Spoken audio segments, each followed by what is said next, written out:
بسم اللہ الرحمن الرحیم۔ السلام علیکم۔ آپ دیکھ رہے ہیں T M news T V. پیش خدمت ہے پروگرام شب و روز۔ شب و روز ڈاکٹر کے ایس بٹالوی کے ساتھ۔ آج کا عنوان ہے جاگ مسلمان جاگ۔ یہ اس کا پہلا حصہ ہے۔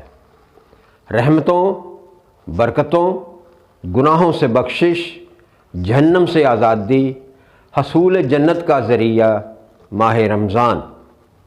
جی ہاں، ماہ رمضان قرآن میں اللہ تعالیٰ کا فرمان ہے، اے ایمان والو، تم پر روزے فرض کیے گئے جیسے تم سے پہلی امتوں پر فرض کیے گئے تھے، تاکہ تم متقی اور پرہیزگار بن سکو۔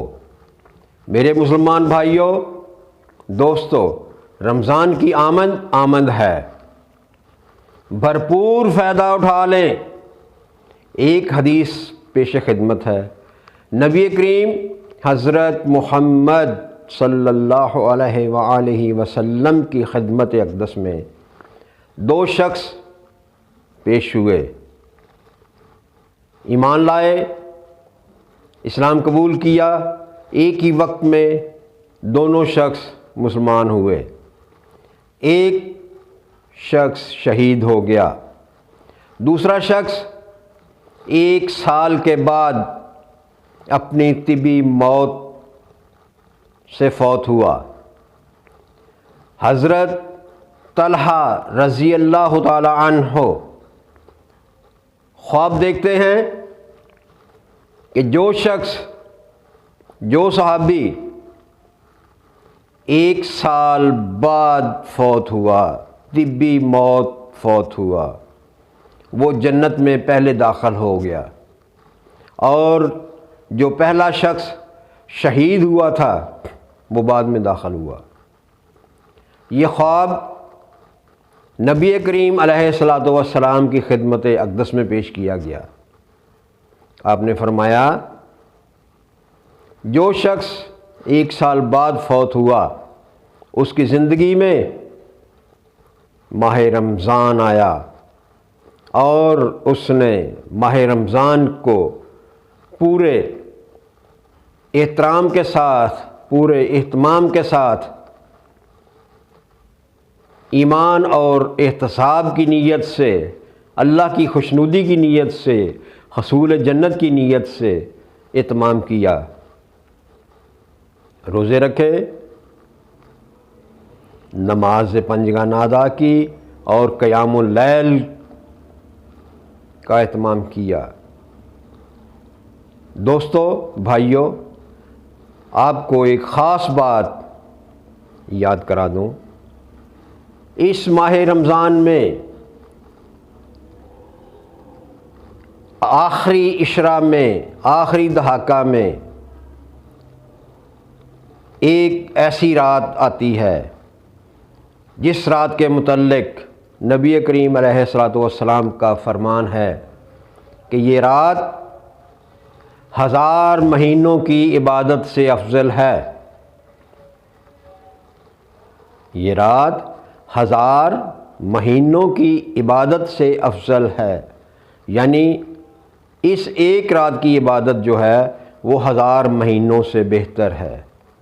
اور اس صحابی کی کی زندگی میں رمضان مبارک آیا، اور یہ رات بھی آئی، اس کو اللہ نے اس رات کا اجر دیا، اور وہ جنت میں داخل ہو گیا۔ کیونکہ جس شخص کو یہ رات نصیب ہوتی ہے، پورے خشوع اور خضوع سے عبادت کرتا ہے، اللہ اس کے پچھلے تمام گناہ معاف کر دیتا ہے، اور اس پر جنت واجب ہو جاتی ہے، جنت الاٹ ہو جاتی ہے۔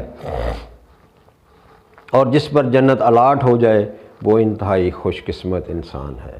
جو بھی نیک اعمال کرتے ہیں اس کا اجر فرشتے لکھتے ہیں۔ روزے کے متعلق فرشتوں نے اللہ سے سوال کیا کہ روزہ دار کا ہم کیا اجر لکھیں؟ تو اللہ نے فرمایا، روزہ میرے لیے ہے، اس کا اجر بھی میں خود دوں گا، کیونکہ میرے بندے نے روزہ میرے لیے رکھا، میرے حکم سے میری خوشنودی حاصل کرنے کے لیے۔ دنیا میں بندے کے بہت سے مواقع ہوتے ہیں، یعنی دنیا میں بندے کے پاس چوری چھپے پوشیدہ طریقے سے کھانے کے بہت سے مواقع ہوتے ہیں، لیکن نہ وہ کھاتا ہے نہ پیتا ہے، ڈرتا ہے، کیونکہ جس سے ڈرتا ہے راستے میں اس کا گھر ہے، جس کا ڈر ہے راستے میں اس کا گھر ہے۔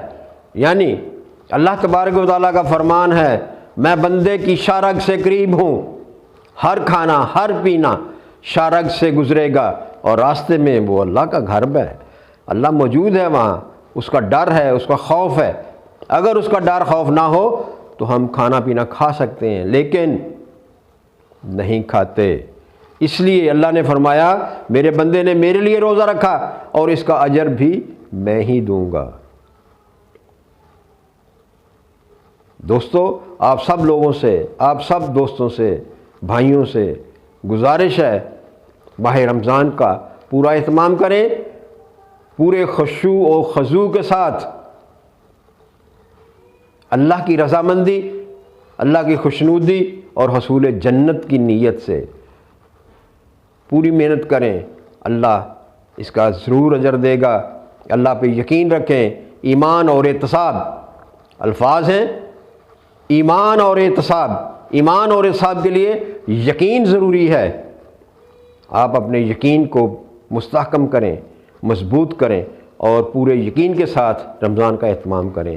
اللہ ضرور خوش ہوگا اور خوشی میں آپ سب کو، ہم سب کو جنت میں داخلہ دے گا۔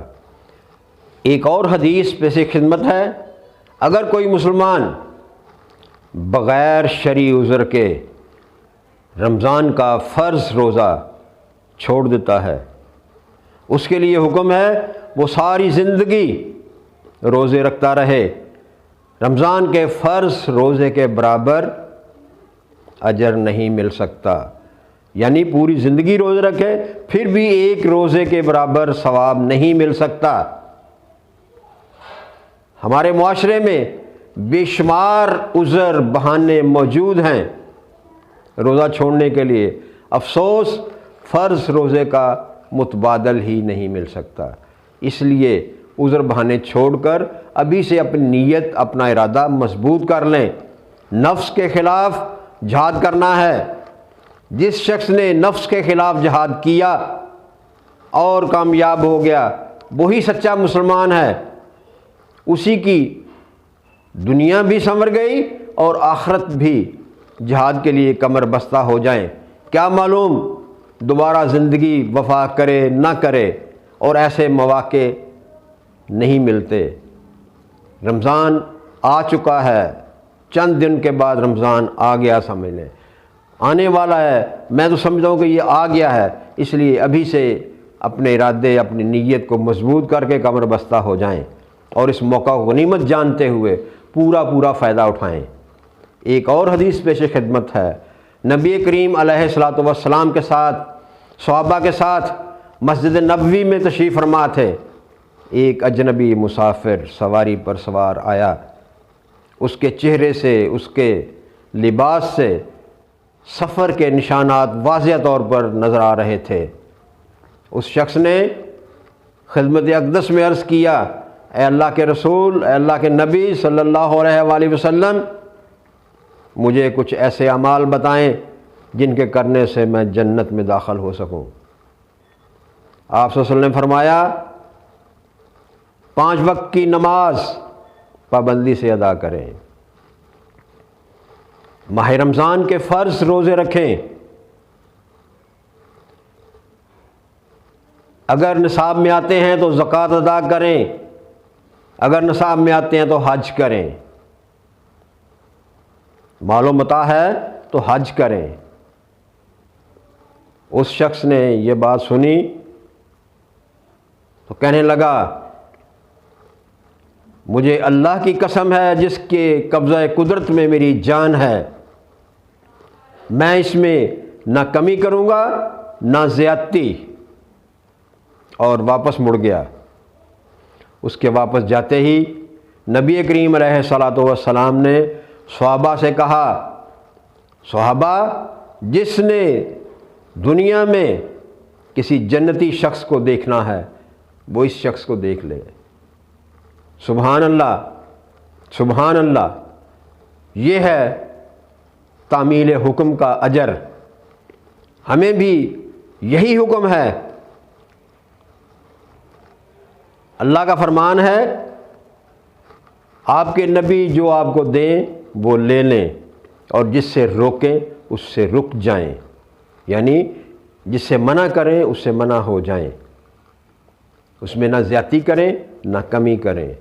دین آسان ہے، دین میں کوئی مشکل نہیں، صرف عمل کی ضرورت ہے۔ جو حکم ملے اس پہ عمل کریں، جس سے منع کرنے کا حکم آ جائے اس سے منع ہو جائیں۔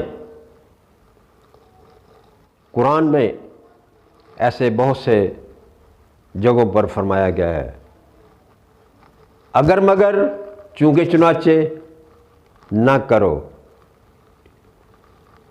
تابع داری، اللہ ہمیں تابع داری کی توفیق عطا فرمائے۔